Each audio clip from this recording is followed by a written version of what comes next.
Good afternoon, Good Shepherd. It's Wednesday, May 27th, and this is my midweek moment for this week. I'm really glad, as always, to have a chance to think with you, to update you on things that are going on, to make sure that you're kept in the loop about Good Shepherd, about the Episcopal Church in Colorado, about each other, and what we're looking forward to as we march our way through COVID land. I'd like to begin, as I have a number of times, with a brief set of thoughts on one of the readings from the Daily Office lectionary readings from the last week. And one of the books that we've been reading has been the book of Ephesians, the letter to the Ephesians. These Christians there in Western Asia Minor congregation that Paul certainly had connections with. So this letter is addressed to them. And while this may not be the entire intention of what the author was getting at, he writes about, being the least of the saints and being given the gift or the opportunity to preach to the Gentiles, but also that there's this mystery that God has revealed. And he says in verse 10 of chapter 3, so that through the church, the manifold wisdom of God might now be made known to the rulers and authorities in the heavenly places.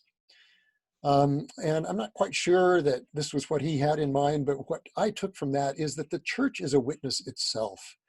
And it's through the church, individually and corporately, that God's wisdom is made known to the rulers and authorities in the heavenly places, but I would also say in the earthly places. And I've thought about this a lot in the last several days as we've seen reopenings of businesses and restaurants and things like that throughout Colorado and throughout the US, but also the reopenings of places of worship. And some are arguing that perhaps they're reopening too soon. Time will tell. We'll hope that those naysayers in some respects are wrong. But I'm more of the opinion that God's wisdom is shown to the authorities in this case of caution. That God's concern is we love one another and we take care of one another. And that grounds a lot of God's wisdom. It seems to me. So I'm constantly surprised when I'm reading Scripture, especially in the context in which we find ourselves. Constantly surprised how the Spirit speaks to me and may hold up a message, not only to me, but that can be conveyed a little bit further, if for no other reason than food for thought and for further conversation. And so I'm happy to engage any of you on the issues of reopening, which we still have no projections on, but your concerns, what's valuable to you, and all of those kinds of things. I know a survey will be coming out in the next several days that will address issues of comfort, but also some issues of what you're looking for when you regather. I was on a call earlier today where somebody had done one of the churches had done a similar survey, and the results came back that what they really wanted to do was be together. It wasn't to do church. They just wanted to see each other. And so if that's, so there are various reasons for wanting to be church. And some of them have to do with worship. Some of them have to do with communion. Some of them have to do simply with community. And once we have your responses to those, then that will help us chart our way forward as to how we will regather. Just a few announcements moving forward. A reminder that this coming Sunday is Youth Sunday. It's Pentecost first. It's Youth Sunday second. So the youth will be doing everything. I will be punching buttons, but I will not be speaking much.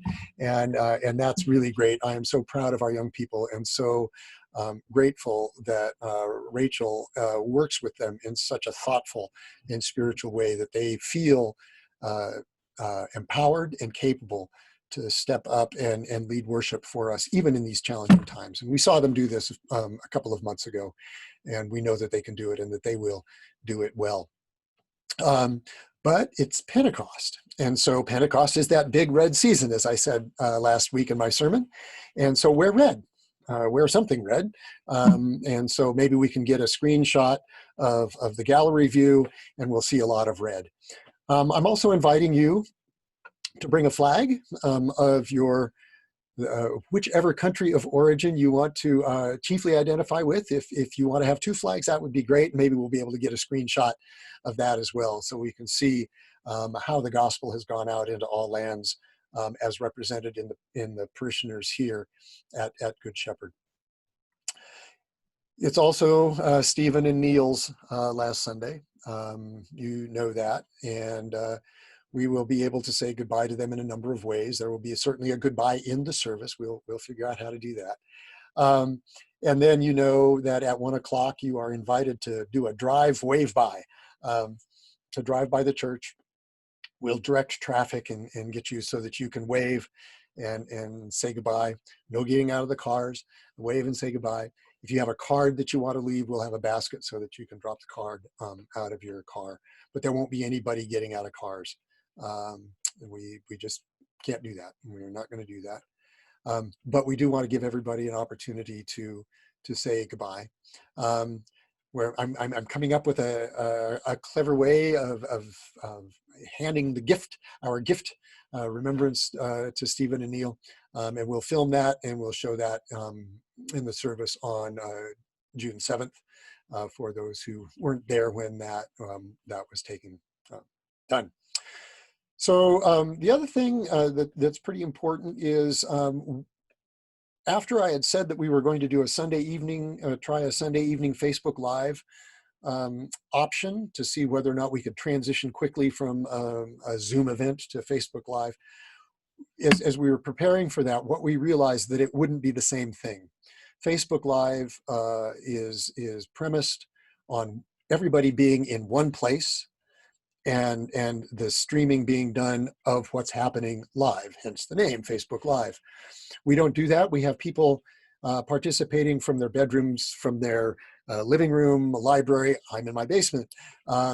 So we could not recreate what we were doing on a Sunday morning if there were to be another Zoom crash. We could not recreate that through Facebook Live. We're continuing to look into options. But we aren't ready to put anything together this coming Sunday evening. So what you might have had on your schedule for 6 o'clock on Sunday evening, you can put it back on the schedule because church will not be, at least this week. We'll let you know when things change there.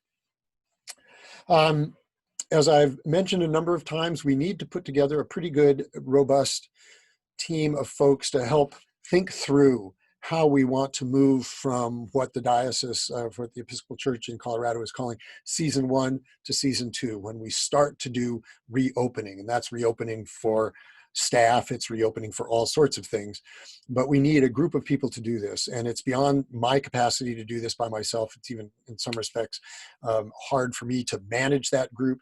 It's not really something that the vestry can take on top of all of the other things that they have to consider. Certainly that they and I will be part of all of that, but we need some other folks who can help us think through logistically, philosophically, pastorally, what this transition will look like. So please, if you have interest, let me know, and we'll move forward with that.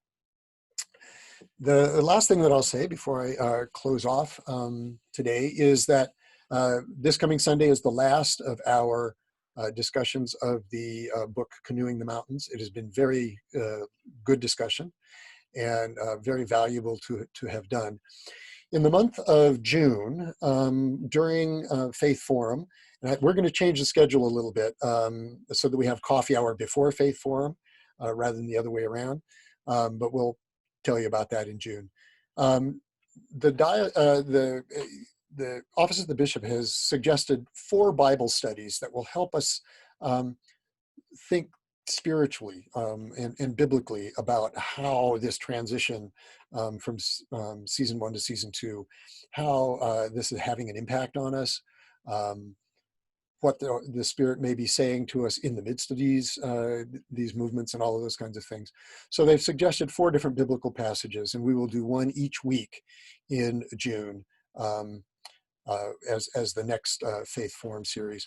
And the great thing about it is we know what the passage is, and they've got some suggested questions, and we can send those out. We will send those out in advance so that when you come to the discussion on Sunday morning after worship, you will have at least had the opportunity to come prepared or loaded for bear, whichever way you want to think about it.